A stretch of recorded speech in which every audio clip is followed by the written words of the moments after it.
What's the most egregious liberty Hollywood has taken with history while still claiming based on the true story?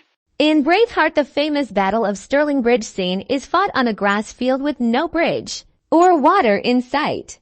Cool Runnings, there was a Jamaican team and they competed. That's about it for accuracy. Good morning, Vietnam.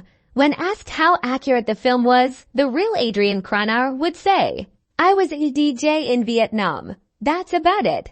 Catch Me If You Can. Allegedly based on the life of conman Frank Abagnale, it's almost entirely fictitious. The biggest con is that Abagnale managed to convince anyone it was true. Hidalgo, which was based on the memoirs of a guy who said he was half Lakota and won a 3,000-mile horse race. In the Arabian desert riding a wild Mustang. Literally none of that was true. In Band of Brothers, renowned for its accuracy, for some reason portrays Private Blythe as rather a coward, and claims he died of his wounds for some reason. Not only was he not a coward, but he lived. Later he served in Korea, making a jump behind enemy lines and earning the Silver Star and Bronze Star. He served in the army until his death in 1967 of a perforated ulcer. No idea why Bob chose to depict him the way they did, or claim he died in 1948 of his wounds suffered at Bastogne. The Greatest Showman. Off the top of my head, Barnum wasn't an orphan. He had a mother and 5 siblings. He had 4 daughters, not 2. The singer Jenny Lind wasn't attracted to Barnum and didn't try to have an affair with him. I read somewhere that she actually thought he was weird. The ages and dates of when things happened are often wrong, though this isn't new to based on a true story movies. Barnum's cruel treatment of animals and the people in his freak show is either ignored or woefully understated. The bearded lady joined his show when she was a baby. Tom Thumb was Barnum's cousin and joined when he was 5. I could go on.